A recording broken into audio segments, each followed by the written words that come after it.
Welcome friends. आज जो हम स्कीम स्टडी करने जा रहे हैं उसका नाम है प्रधानमंत्री जन विकास कार्यक्रम।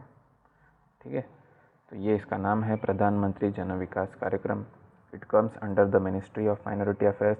तो ये पॉइंट हमें नोट करना है कि ये मिनिस्ट्री ऑफ माइनॉरिटी अफेयर्स के अंदर आने वाली स्कीम है और ये माइनॉरिटी से रिलेटेड स्कीम है। ठीक है, नाम से लेके कंफ्यूज नहीं होना है। जन विकास यानी पीपल्स डेवलपमेंट, तो हमें लग सकता है कि ये सब लोगों के लिए होगा, पर ऐसी चीज़ नहीं है। ये सिर्फ माइनॉरिटीज़ के लिए है, तो वो हमें याद रखना है। ठीक है, देखते हैं। The key purpose of is to improve the socio economic conditions of minorities and providing basic amenities to them and improving their quality of life. ठीक है, ऑब्जेक्टिव क्या है इसका कि सोशो इकोनॉमिक कंडीशंस को इम्प्रूव कराना। किन लोगों के? सिर्फ माइनॉरिटीज़ के। ठीक है, जन विकास से लेके ये कंफ्यूज नहीं होना है कि ये सभी लोगों के लिए है, माइनॉरिटीज़ के लिए है। ठीक है, and providing them the basic amenities and to improve their quality of life. तो ये इसका बेसिक ऑब्जेक्टिव है, इसमें ये सारी चीज़ें होने वाली। ठीक है, नेक्स्ट पॉइंट देखते हैं। Erstwhile multi sectoral development programme has been restructured into प्रधानमंत्री जन विकास कार्यक्रम। ठीक है, तो ये पहली एक जो स्कीम चल रही थी मल्टी सेक्टरल डेवलपमेंट प्रोग्राम, उसका ही रीस्ट्रक्चर्ड करके पीएम जन विकास कार्यक्रम बनाया है। ये हमें याद रखना है। इसका पहले का नाम भी पूछ सकते हैं। पहले का नाम है मल्टी सेक्टरल डेवलपमेंट प्रोग्राम। देखिए, पहले का भी जो नाम है मल्टी सेक्टरल डेवलपमेंट प्रोग्राम, तो उस नाम से भी हमें ये नहीं समझ रहा है कि ये माइनॉरिटी से रिलेटेड है। और पीएम जन विकास कार्यक्रम, इस नाम से भी हमें ये नहीं समझ रहा है कि ये माइनॉरिटी से रिलेटेड है। ठीक है, तो हमें इस चीज़ को अच्छे से याद करना है कि ये सारे माइनॉरिटीज़ से रिलेटेड वाले प्रोग्राम है। ठीक है, it is implemented as a centrally sponsored scheme. Centrally sponsored scheme की तरह इसको इम्प्लीमेंट किया जाएगा। सेंट्रली स्पॉन्सर्ड स्कीम्स क्या होती है? मैंने आपको पहले भी बहुत बार बोला है। एक होती है सेंट्रल स्पॉन्सर्ड स्कीम, दूसरी होती है central sector scheme. Centrally sponsored scheme में सेंटर और स्टेट दोनों का फंड या जो भी प्रोसेस है उसमें कंट्रीब्यूशन रहता है। ठीक है, वो कंट्रीब्यूशन 50-50% हो सकता है, 60-40 हो सकता है, 80-20 हो सकता है, 90-10 हो सकता है।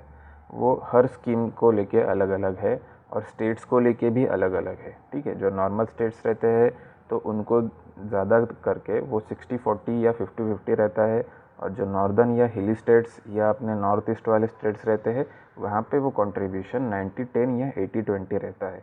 ये मेजोरिटीली है, पर वो हर स्कीम के हिसाब से अलग अलग है। तो यहाँ पे बेसिकली हमें ये क्या याद रखना है कि सेंट्रली स्पॉन्सर्ड है, सेंट्रल सेक्टर नहीं है। ठीक है, आई होप आपको ये पॉइंट समझ में आया होगा। नेक्स्ट पॉइंट क्या है? At present 6 communities are notified as minorities under the National Communities for Minorities Act 1992 except Jews।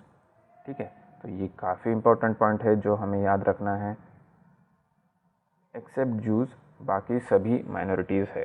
तो 6 कौन सी माइनॉरिटीज़ है इंडिया में अकॉर्डिंग टू दिस एक्ट? ठीक है, वैसे तो जूस भी एक माइनॉरिटी है इंडिया में, पर हमें अगर पूछा जाए कि national communities for minorities act 1992 के तहत कौन माइनॉरिटीज़ हैं, तो उसमें आते हैं मुस्लिम्स आएंगे, क्रिश्चियंस आएंगे, पारसीज आएंगे, सिख्स आएंगे, जैन्स आएंगे एंड बुद्धिस्ट आएंगे। ठीक है, तो ये 6 लोग उसमें आएंगे, जू वहाँ पे नहीं आएंगे।